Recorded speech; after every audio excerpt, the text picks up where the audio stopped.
So good morning, LinkedIn. Good morning, YouTube. Good morning, Facebook. We are lucky enough to be streaming into 3 places this morning. My colleague Will and myself. Morning, Will, first of all. Morning, Carrie. How are you? Yeah, I'm fantastic. Thank you. Power of words. I'm totally fantastic today.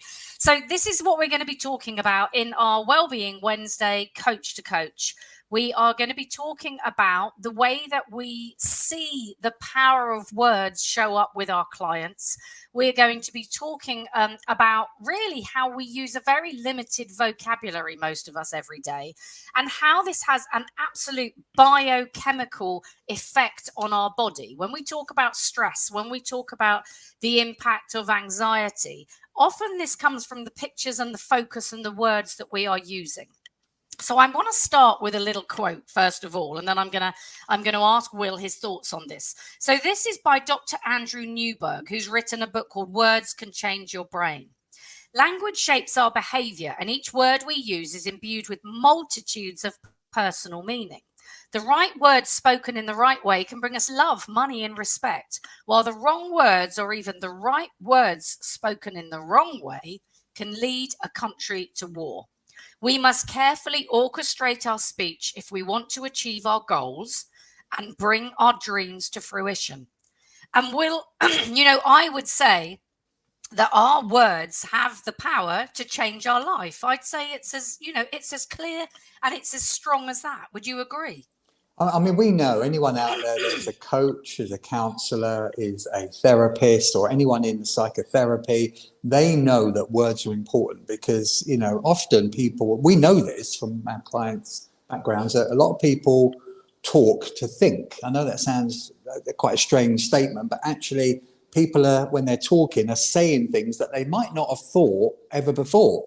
So, of course, as coaches, we're always on the alert to try and have a clue to what's going in, under the surface of someone's life.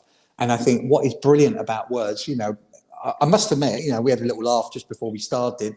This is not really a subject that I paid too much attention to. So it's kind of a little bit out of my comfort zone. But now we had a chat, 15-minute chat beforehand. I've really appreciated, and the research I did last night, that, the importance of the words, what we choose is so vital. So, and don't forget, we're not just talking about the words that we express from our inner world outer to other people to orate, but we're also equally talking, which is very, very important, the words that we speak to ourselves. Yeah. Because we've got to remember there's a two-way thing. So, put in the right order, words can either create magic or they can create mayhem. And, if you just think about it, what do words do on a basic level? They basically ignite memories and patterns and also emotions within us. So, of course, almost like words can be keys, can't they, that unlock certain feelings and emotional states from the past. Yeah, and I think you're right there. That's the key. What we're talking about here is that words evoke feeling, and they can evoke, therefore, a change in our state. And I often talk about, the mental and the physical are just as one. We're a whole mass of chemicals. And what happens is all day long, depending on who we're with and depending on whether we're in difficult situations or we're being challenged, I feel that our words hit us. I said to a client last night who is in quite a state of anxiety about something that is coming up. The words evoked hit us like arrows because they are quite black and white, catastrophic language.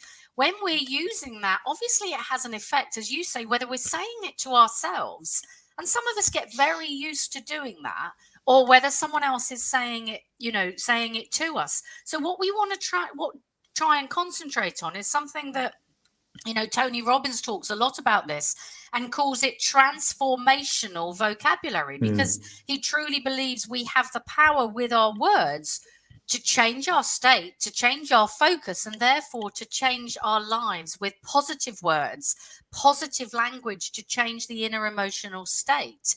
And also to watch, and we say this as coaches all the time, Will, we watch language and we observe the words that people use, but to watch how we react to different situations, and how we describe that and what that evokes for us. And long term, Wellbeing Wednesday, long term, this is what we do to manage our health. That's how I see it as a wellbeing coach.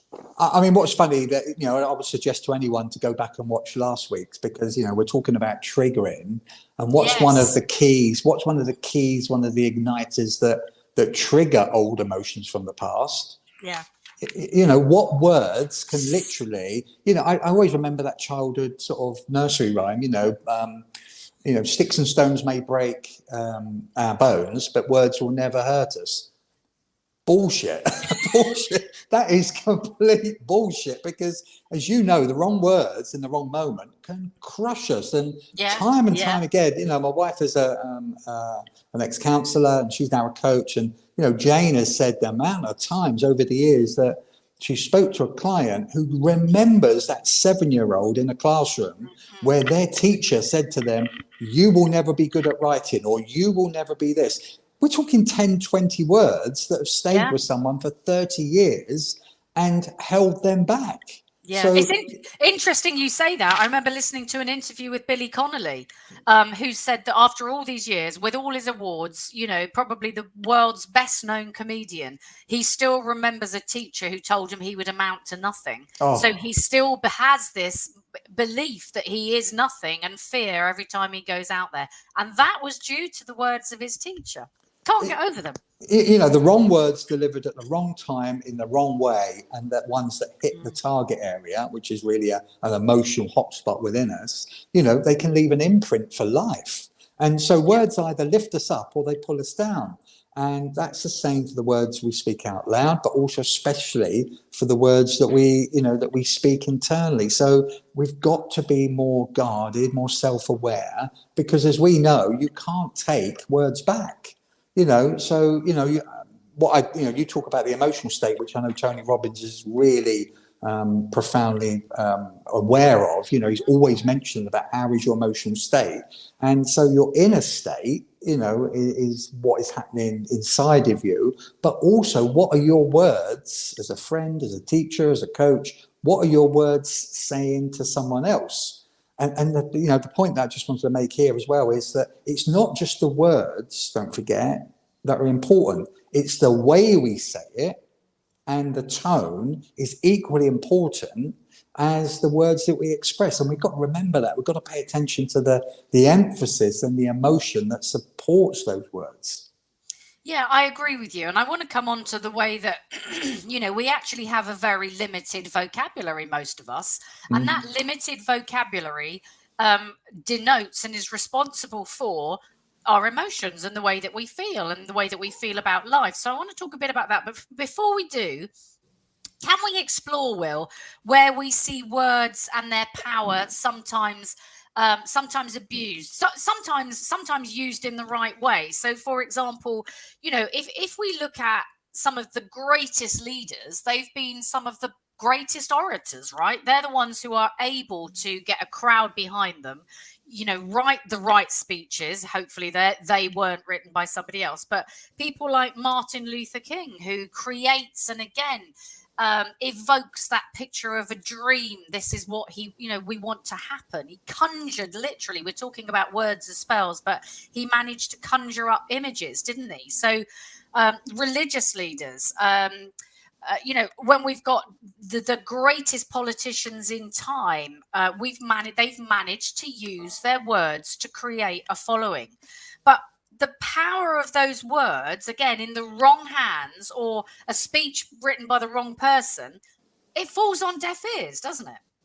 I get really angry sometimes because, I know the in thing, and I coach, I coach MPs, some MPs, I coach corporate leaders, I coach people that are on television reading scripts, and you can tell whatever's happening out there, we're all becoming a bit more tuned in, a bit more sensitive, a bit more intuitive. And I think that we're all feeling and understanding whether someone is talking the truth or not. So I'll give you an example, corporate leaders, government heads, influencers, they may write something or they have something written for them, particularly the higher they go up as a CEO or MP, member of parliament. And they might be clever, really amazing sort of words. However, if they don't feel it and they don't believe it, then guess what? Us as the receiver, we certainly won't believe it. And more I'm noticing, whether it's because I'm tuning my own sensitivity up, when I see an MP saying something about the economy, or an MP sort of talking about, something that they're trying to put across as compassionate and empathic and loving and caring and supportive, and straight away there's something inside you goes, I don't believe you. I don't believe you. You've had that written through you. You don't believe it. You don't buy into it. Because there's a lot of talk in MP sort of circles. I'm always getting the feedback of what it's really like to work in that environment. And, what's interesting is there's certain people who are off the scale as far as, a level of a marker of narcissism and sociopath.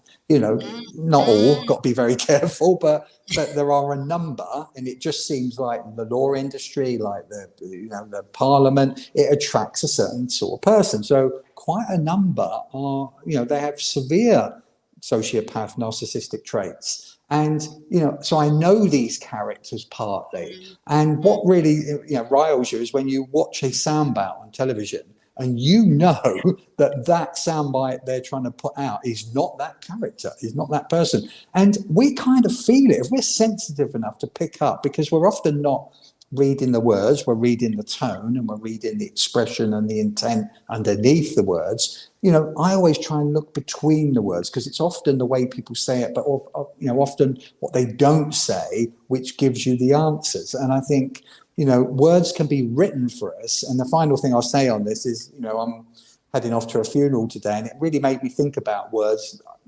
The whole thing around a celebrant, stepping in and speaking on behalf of a loving family now seems to be getting more and more. You go to more and more funerals where the celebrants are there. It used to be, didn't it?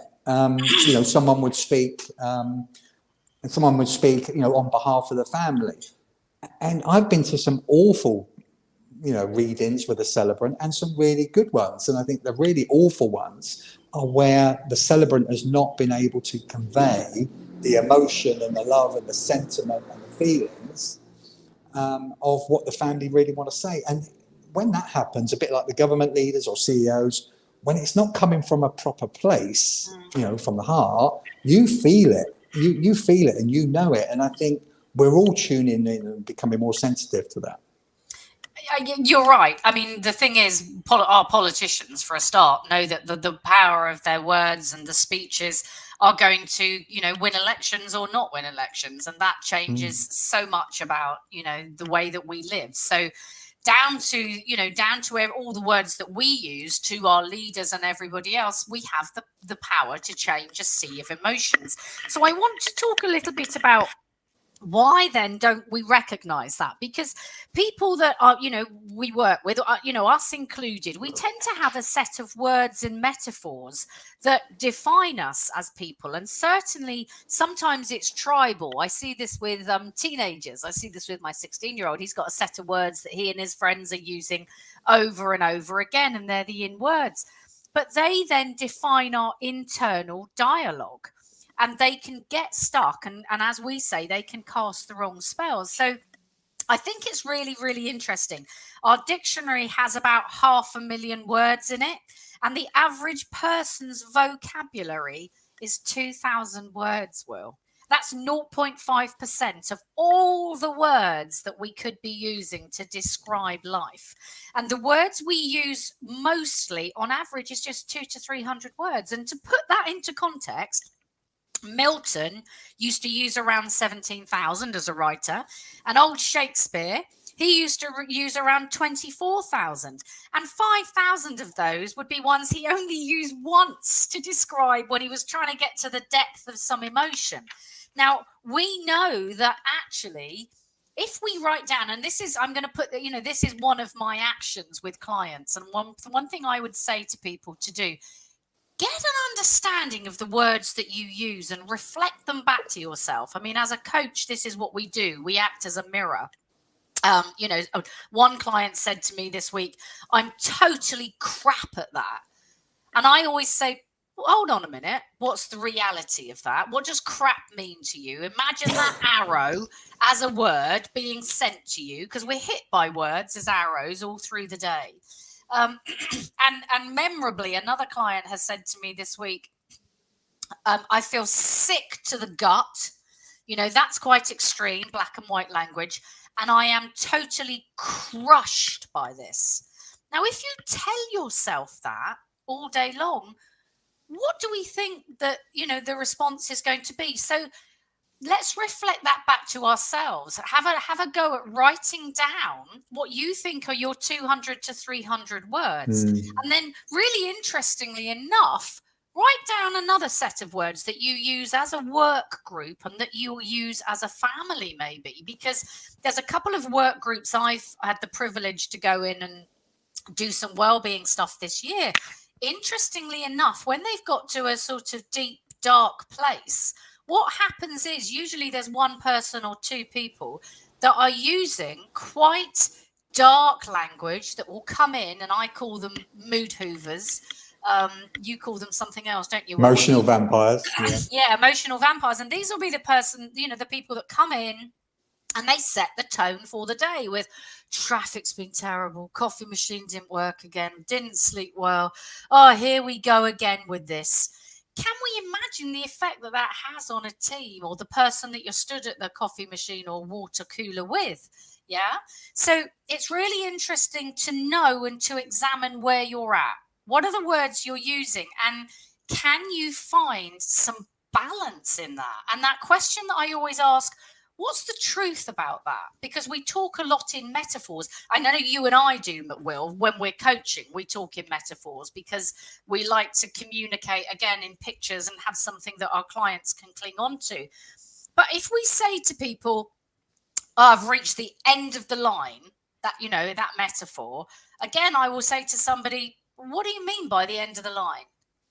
And they'll sort of look and think, well, I could try that, but I don't think that's going to get me anywhere. So we're not actually at the end of the line, are we?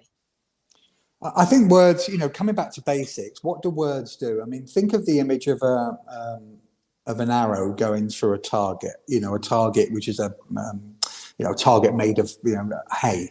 So basically the arrow goes through the target and that creates the aperture, the hole. And then the shaft of the arrow goes right the way through and gets a free ride. Well, basically the arrowhead is the word, but the whole meaning and the content and the image and the emotion that it evokes, I mean, it's a great word, what you mentioned, because it does evoke something, that gets the free ride that goes in the aperture. So I think what we've got to appreciate is that words are often only the shop window of what's really going on underneath, isn't it? And that's what we're doing as therapists, coaches, and great listeners. We teach, both you and I, we teach sort of different forms of deep listening, because I think nowadays what people say often isn't really what they think or feel. It's just that it was almost like on a shelf, they've grabbed the most effective, impactful words they could off the shelf quickly. And actually that's not really what they think or feel. And I think that happens a lot because we're in such a society where it's all about quick, faster, quicker, more. Grab whatever word you can that's got the biggest impact. And you see it sometimes.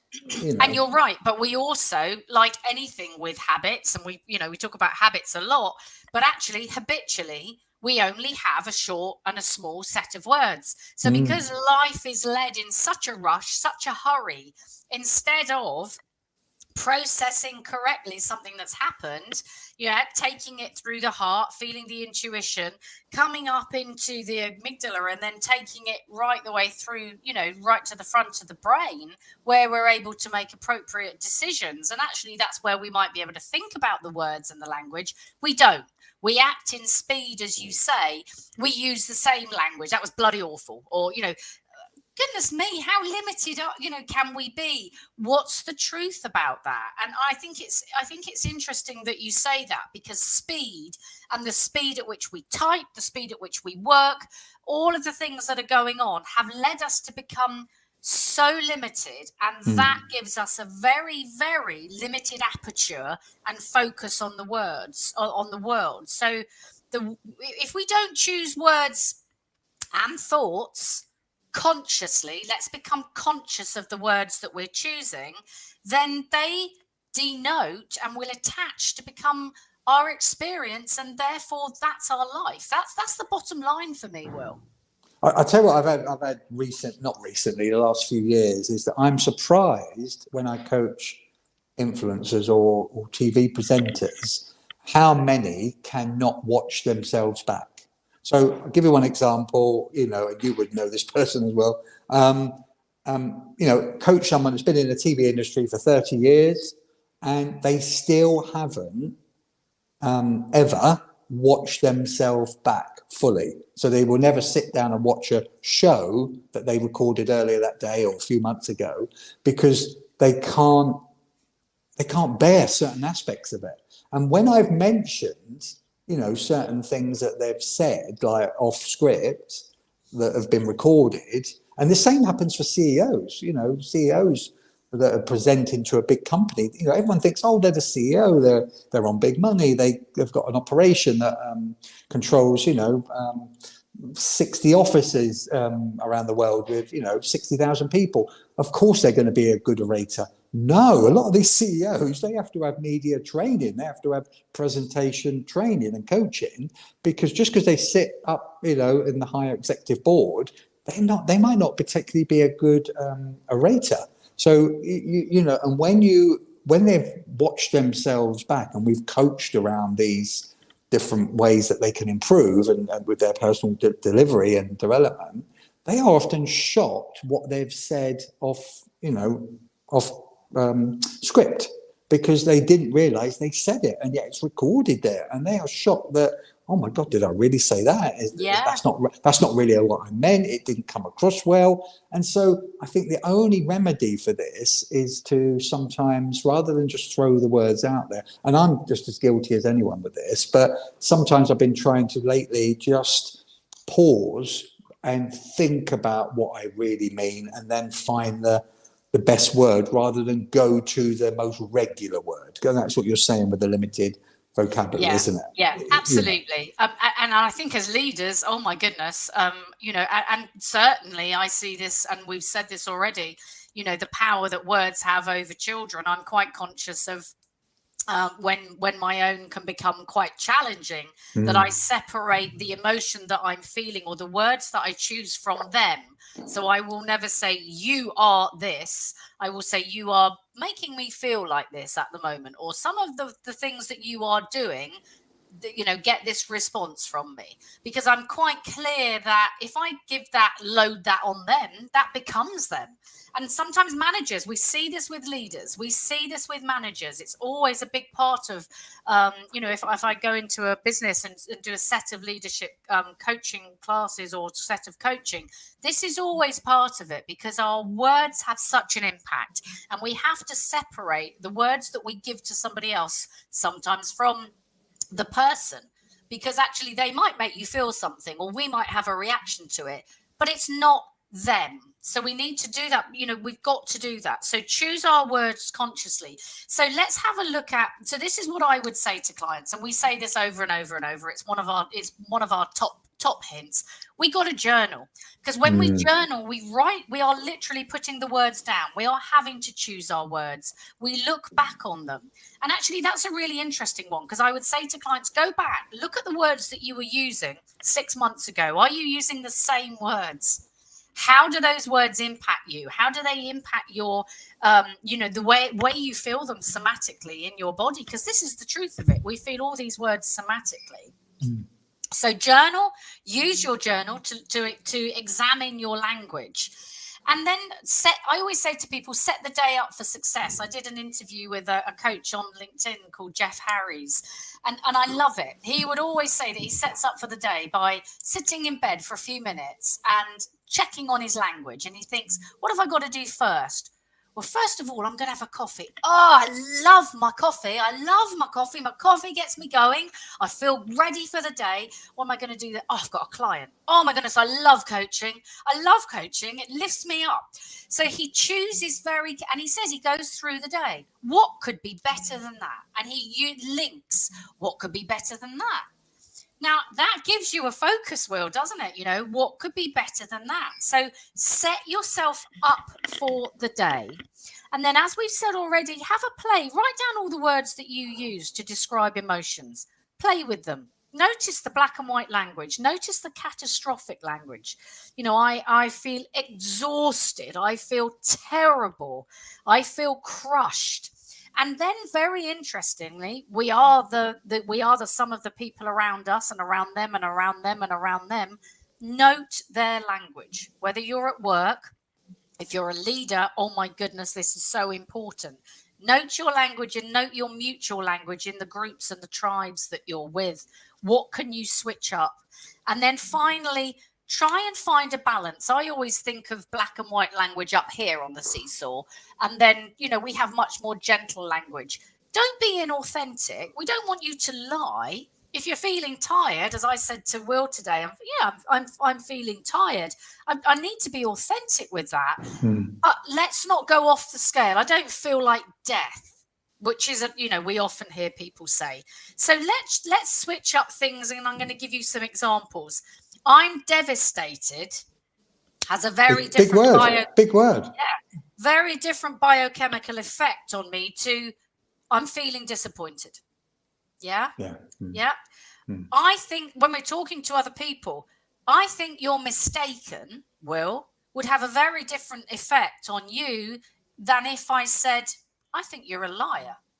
I thought you were talking to me for a minute.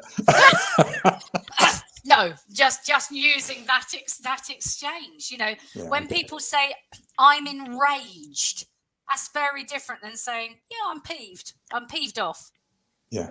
So try bring the seesaw. And as I said to a client yesterday, actually he came up with this. It was brilliant. I said that word crushed. When you say that, I see you under a pile of rocks. I see you barely breathing. And we did a little bit of heart math, actually, which is incredible, where we're able to make better choices from the front of the brain. I said, where are we at now? And the answer was, I'm burdened. Oh, good word. Yeah. What a difference, the shift. Yeah. This is transformational vocabulary. So those would be my tips, Will. What about you? So you know, what I would offer clients, well, first of all, before I go into the sort of do's or what to do, a great way to look at it is that you can often throw these throwaway words out there, but notice when you're editing something, how quickly you are more refined and more aware of the words that you are going to use. So if you know, like you've written books, I've written books, look at the difference between what you can say in 5 minutes if someone asks you their opinion just off camera, and then when the spotlight effect goes on and you have to edit a piece that you know you are going to publish. That is a completely different, you're suddenly in a different heightened awareness about the kinds of words that you use. So try to have that kind of awareness, because that's where we're really trying to go. So that's number one. Number two is, you know, less is more. Less is more. You know, use less words, but make them more effective and impactful and true and transparent and authentic. Because in a world, you know, I've got, like most of us, we've got YouTube, and my thing that drives me insane is these adverts that come on in YouTube. You know, I mean, I know you can pay to get rid of them, but I'm like, well, we're not going to do that. We're not going to do that, right? We're going to be really tight ones. So, you know, but what I notice is they want to throw as many words, which create images and feelings, at you as quickly as possible. And it's almost like being waterboarded by these adverts, because they're straight in your face.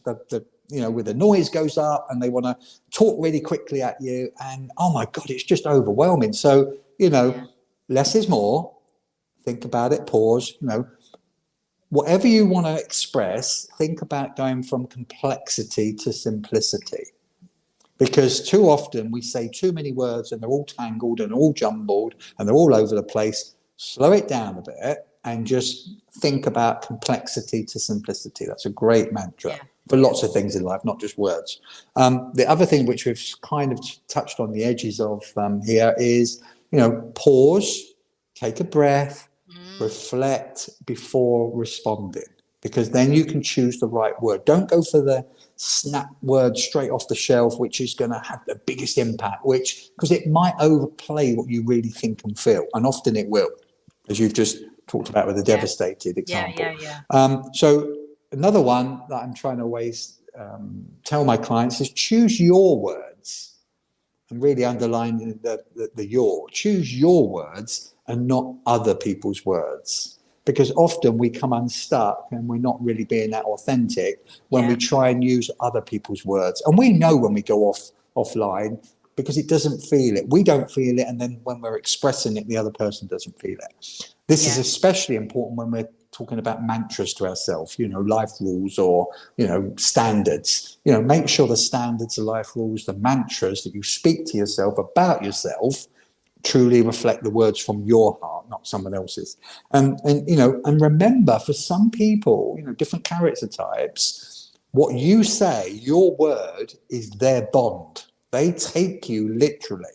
So you might just think of a throw, oh, I said that, but I didn't really mean it. Well, they took it on board that your word is your bond, because different character types. Yeah, I love that. And you're right. We've got to often, when, I'm disc profile trained, and we are taught to understand how people need to receive their information. And that's exactly right. Some people just need a couple of words. Some people need sentences. So we really do need to be aware of that. We've had a comment here, Will, which I love, from Hershey Taffel on LinkedIn. He says language barrier also plays a huge role. Good comment. People often translate what they hear differently. And of course they do, as they're not hearing it in their mother language. So we have to be careful about that too. So look, I just think, I mean, this is such an important topic, because it just has such a great impact on us, and we don't realize that. I think words are little arrows that hit us all day long. They can either hit us with a soft landing, or, as you say, they hit us and they go through us. So people have to be aware of that and watch what they're doing. I've got a great little statement just to finish with, is to remember, what we say isn't necessarily what another person hears. And vice versa, because that is so important. What we say isn't necessarily what they hear and embed and take on board. So be careful with your words. And if you're not sure on the delivery, you might have to come in from another angle again to reiterate what you really, because nobody can read each other's inner world. And sometimes in a throwaway statement, we're not really expressing what we really mean. And then that can cause, as you know, in a workplace especially, or in families and relationships, it can cause immense problems. Yeah, and as we say, certainly when you're dealing with young children as well. Will, fantastic. Thank you so much. Love Wellbeing Wednesday with you, as always. A topic that we could go on and on about, certainly close to my heart. It can be transformational to change the language that we use. We will see you all this time next week. Any comments, any ideas, any thoughts on this? We would love to hear from you. If you would like to share this, please do. We would love you to share this. And if you would like to get in touch to see how we use language further and how we do this with our leadership programs, then do that as well. Will and I would love to hear from you. Will, I'll see you next week. Thank you so much, as always, for your contribution. And see you next week, Carrie. Take care. Take care, all.